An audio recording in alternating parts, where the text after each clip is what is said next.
6h30 da manhã, né? Nós estamos aqui mais uma vez para falar do amor de Deus, da palavra do Senhor Jesus Cristo que está conosco, pastor Ricardo está em casa, glória a Deus. Chegou de viagem, chegou bem, que nós possamos despertar nessa manhã e entendermos a vontade de Deus para as nossas vidas.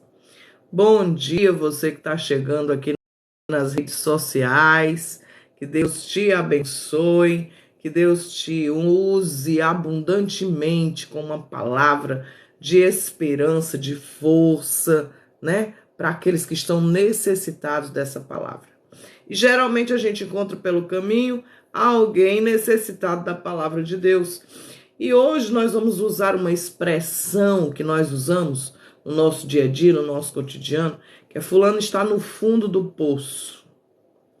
Alguns dos nossos heróis bíblicos estiveram no fundo do poço literalmente. E muitas vezes o fundo do poço nos ajuda a enxergar a saída do poço. A gente pode estar no profundo da dificuldade. Estar num local onde você fica pensando, como é que eu vou sair daqui, dessa situação? Mas muitas vezes o fundo do poço é o primeiro passo para a gente descobrir que precisamos aprender a depender de Deus. O Salmo 40, eu já li ele algumas vezes. Nos momentos de dificuldade, a gente abre o Salmo 40 e lê para aquela pessoa que está lá na dor. E ele nos garante que o Senhor nos tira do atoleiro de lama e coloca os nossos pés sobre uma rocha e firma os nossos passos. O Salmo 40, o versículo 2 diz: tirou-me de um poço de perdição, de um atoleiro de lama, e colocou os meus pés sobre uma rocha e firmou os meus passos. Existem momentos em nossa vida que realmente parece que não tem saída. E por isso nós precisamos nos fortalecer a nossa fé. Tem um texto na palavra de Deus que diz que nós temos que ser contínuos na palavra de Deus, para que no dia mau a gente consiga fazer tudo e continuar, né? Eita Deus da glória, deixa eu ler aqui só uma coisinha que diz para nós aqui no livro de Mateus, capítulo 6, versículo 34. Muitas vezes nós estamos no fundo do poço porque nós estamos sofrendo com doenças emocionais. Nosso psicológico fica abalado. Os nossos medos vêm à tona, ficam à flor da pele. E o capítulo 6, versículo 34 de Mateus, diz assim: portanto, não se preocupem com o amanhã, pois o amanhã trará suas próprias preocupações. Basta cada dia o seu próprio mal. Vou voltar para a história do poço, né? Nós temos visto nesses últimos dias pessoas no fundo do poço por causa de depressão, de angústia. E esses sintomas, essas enfermidades emocionais, psicológicas, né, que nos acometem, elas vêm também por conta do futuro, das incertezas, da ansiedade, da angústia. Você fica preocupado o tempo todo com o que vai acontecer no futuro. Não se preocupe, porque quando nós estamos firmados na rocha, como diz no Salmo 40, ele me tirou de um atoleiro de lama, e o fundo do poço, se ele não tiver água para nos matar de frio, o fundo do poço só tem lama. É uma areia barrenta e a gente se atola nela. E é um lugar frio, um lugar de medo, um lugar escuro, um lugar úmido. E isso produz em nós sensações e emoções. O fundo do poço é uma referência simbólica à situação de alguém. Mas em algumas situações na Bíblia, literalmente pessoas foram lançadas no poço para ficarem escondidas. Então, o poço também é um lugar de esconderijo. Quando muitas vezes nós estamos passando lutas, se você cair no poço profundo, você vai ficar escondido. Porque o poço é escuro, só te vê quem se debruçar. Infelizmente, algumas pessoas não reconhecem a situação de poço profundo muito fácil não, porque reconhecer o poço profundo tem que enxergar que está mal, que precisa de ajuda, que tem que ter ali alguém com uma corda para te puxar e admitir que eu preciso de ajuda tem sido um dos grandes fracassos da humanidade. Nós queremos estar sempre por cima, sempre cheios de razão, donos, né, de todas as situações. Eu sempre sei de tudo, eu tenho maior conhecimento, eu faço assim, eu faço assado. E muitas vezes eu passo e não percebo que eu estou no fundo do poço. Quando eu não aceito as mudanças, quando eu não aceito as conquistas do outro. Bom dia, minha querida Andréa. Quando eu não aceito as limitações do outro, talvez quem esteja no fundo do poço seja eu. Muitas pessoas não conseguem perceber a situação de fundo do poço. Elas não conseguem reconhecer seus erros, seus problemas. E aí, cada dia mais, porque no fundo do poço só tem lama. Cada dia mais ela vai afundando no fundo do poço. E tudo que ela tem que fazer para sair do fundo do poço é olhar para cima. Olhar para cima e entender que existe um Deus que vai nos tirar do fundo do poço. E aí tem alguns homens, na palavra de Deus, que estiveram no fundo do poço. Eita, Deus da glória. E aí, como sair do fundo do poço? A gente já falou como é fácil entrar no fundo do poço. Agora vamos ver como é para sair do fundo do poço. José saiu do fundo do poço porque tinha sonhos. José era um sonhador. E aí um texto lá na Bíblia fala que José, no versículo 30, no capítulo 37 de Gênesis 23 e 24, diz assim, até abrir aqui. E aconteceu que chegando José a seus irmãos, tiraram de José a sua túnica, a túnica de várias cores que ele tinha ganho do pai. Os irmãos estavam com inveja, estavam cheios de rancor, estavam magoados, porque o pai demonstrava claramente um amor diferenciado por José. Na vida de José tinha uma promessa de Deus. Ele era um líder e ele tinha sonhos. O erro de José foi contar os seus sonhos para quem não merecia ouvi-los. O erro de José foi confiar nos irmãos. A gente pensa que os irmãos querem o nosso bem e a pureza do nosso coração. E eu vou dizer que às vezes nós somos, não é pureza, gente, nós somos pessoas inocentes. A nossa inocência pode nos levar para o fundo do poço, a nossa inocência. E aí os irmãos de José tiraram a sua túnica e lançaram-no na cova, porém a cova estava vazia, não havia água nela. Tem duas pessoas, Jeremias e José, que a cova, o poço estava vazio. Mas no caso de Daniel, a cova, o poço onde os leões estavam, tinha mais um obstáculo. Além do poço, os leões. Eita, menino! Você já parou para pensar que alguns poços estão secos, mas que apresentam para nós outras dificuldades? No de Daniel tinha os leões. Pare para pensar nas dificuldades produzidas pela situação de poço e olhe para cima. Olhe para cima. Como sair do poço? A vida de José foi marcada pelos sonhos que o impulsionavam a prosseguir. A de Jeremias, pela palavra de Deus.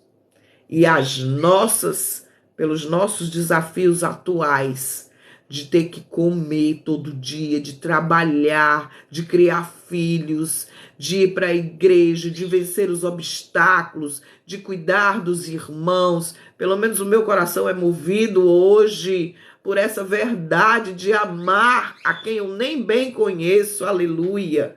Amar e poder amar e poder amar. Entendi nada, pastora. Amar, cuidar, me dedicar. Isso me faz sair do fundo do poço. Todas as vezes que eu quero desistir, um filho lhe faz sair do fundo do poço. Um louvor lhe faz sair do fundo do poço. Um amigo lhe faz sair do fundo do poço. E a consequência de tentar escalar o poço é tremenda. Deus tem sonhos. Deus tem uma palavra, Deus tem um louvor, Deus tem uma oração que você vai fazer e você vai sair do fundo do poço. Jeremias saiu do fundo do poço por causa da palavra. Então eles pegaram Jeremias 38:6, presta atenção, e o lançaram na cisterna de Malquias, filho do rei, que ficava no pátio da guarda, e desceram Jeremias com cordas. E na cisterna, como a de José, não tinha água, apenas lama. E Jeremias se atolou na lama. Porém, Jeremias foi lançado no fundo de um poço seco, como parte de uma série de perseguições que ele enfrentou. Amados, passar perseguição não é uma coisa só tua, não. Eu passo, tu passas, ele passa. Nós passamos, vós passais, eles passam. Todos passamos algum tipo de perseguição. E aí Deus levantou um homem. Deus levanta pessoas em nosso socorro.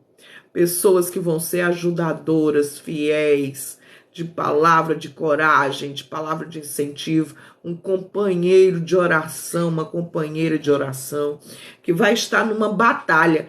Eu entendo uma coisa, tem momentos na vida da gente que Deus levanta uma pessoa para nos fortalecer.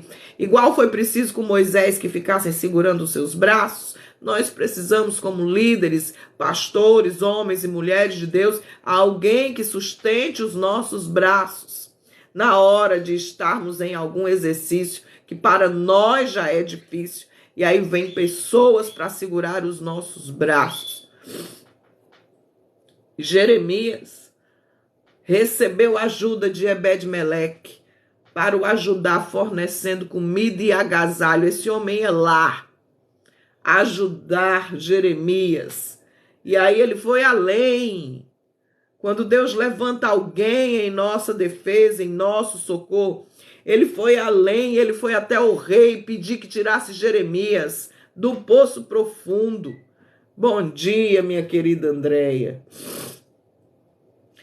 E o que sustentou Jeremias foi a palavra de Deus. Deixa eu abrir aqui na Bíblia, Jeremias 23:29. Eita, Deus da glória.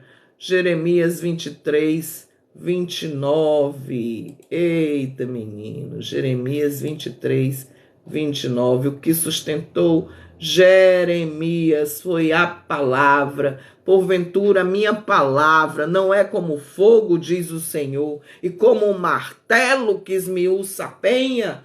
Portanto, eis que eu sou contra os profetas, diz o Senhor, que furtam as minhas palavras, cada um ao seu próximo. Eita, Deus. O Senhor é contra sonhos mentirosos. O Senhor é contra palavras de destruição. E o Senhor se levanta e diz para Jeremias, por acaso a minha palavra não é fogo, não é martelo? Ele estava ali em defesa de Jeremias, o próprio Deus. E ele está fazendo isso com você hoje. 3 pessoas que eu quero citar hoje aqui para você, que eu já falei delas. José saiu do poço por causa dos sonhos. Jeremias, por causa da palavra, e Daniel, por causa da oração. O rei ordenou que trouxessem Daniel e jogassem no poço dos leões. A vida de Daniel incomodava muita gente, a sua vida tem incomodado muita gente, porque você é luz, porque você é sal, porque você vence as suas dificuldades, porque você tem sonhos, porque você tem palavra, porque você tem fé. Eita, menino, como você tem coisa boa na sua vida, porque você não desiste das suas guerras e você é vencedor. Aleluia. Então o rei ordenou que trouxessem Daniel e o jogassem na cova dos leões. O rei disse a Daniel: o seu Deus, a quem você serve continuamente, que ele o livre. Eita, menino. Provavelmente chamada cova porque era difícil de subir de volta e profundo, um buraco onde os leões viviam. E ali quem caía deveria ser engolido por aqueles leões. Era petisco de leão, né, Daniel? E ele seria devorado por leões famintos. E os inimigos de Daniel o odiavam por causa da sua fé, porque ele tinha chegado a um patamar onde ele era conhecido por um homem de grande fé. Ele orava e Deus respondia a sua oração. Não era pouca coisa, não. Era a oração de um homem que não abria mão de servir ao seu Deus em todo o tempo. E ele continuava servindo ao grande rei, ao grande Deus. Eita, e o rei se enciumou e as pessoas iam lá fofocar para o rei. E aí o rei toma como é que eu vou dizer, uma solução drástica. Vamos acabar com ele, vamos ver se esse Deus dele é bom mesmo. Ele já tinha proibido que orassem em prol de outros deuses. E Daniel continuou orando. Ora mais, se eu vou parar de orar, o meu Deus é maior do que esses deuses de barro aí que eles acreditam. Mas isso não intimidou o profeta Daniel e ele continuou perseverante na oração. Se tem alguma coisa que você tem pedido ao Senhor que não tem chegado, continua perseverante na oração, que no momento certo o Senhor vai trazer a vitória, vai trazer aquilo que você está precisando e vai fazer coisas novas. A oração é uma arma poderosa que fortalece o nosso coração em todo o tempo. Este mundo trama tudo para que a gente não tenha mais tempo para orar. Mas quando nós perseveramos na oração, nós somos retirados do fundo do poço. Ore e creia que o Senhor dará a solução para o seu problema. 3 pessoas hoje para a gente lembrar: José, Jeremias e Daniel. Fica aí nesse pensamento de homens que saíram do fundo do poço vitoriosos, porque Deus tem sempre mão estendida. E aí eu vou ler de novo aqui o nosso texto. Tirou-me de um poço de perdição, de um atoleiro de lama, colocou os meus pés sobre uma rocha e firmou os meus passos. Esse é o nosso Deus. Ele nos tira de um calabouço, de um presídio, de um poço, de um cárcere, seja ele qual for, físico, emocional, psicológico, uma doença mental, uma fortaleza. Ele nos tira de tudo isso e nos dá vitória e nos faz ser livres, muito mais que vencedores. Não desista, rapaz, moça, jovem, mulher, homem, seja lá uma criança. Hoje as crianças ficam deprimidas. Não desista. O amor de Deus é a fonte inesgotável de cura que nós precisamos. Deus te abençoe, partiu o trabalho. Hoje tem cafezinho. Um beijo grande. Que Deus te abençoe. Não esqueça, hoje nós temos nossa sala de oração na igreja Graça e Vida. Se você quiser participar conosco, nós só transmitimos a palavra. O louvor e a oração a gente deixa em off, né? Para que você tenha o desejo de participar na sua casa. Se você não pode ir para a igreja, ore na sua casa. Mas permaneça em comunhão com o Senhor, que Ele certamente nos dará a vitória. Deus te abençoe. Bom dia, povo de Deus lindo e maravilhoso. Deus te abençoe. Em nome de Jesus. Em nome de Jesus, Deus te abençoe. Amém.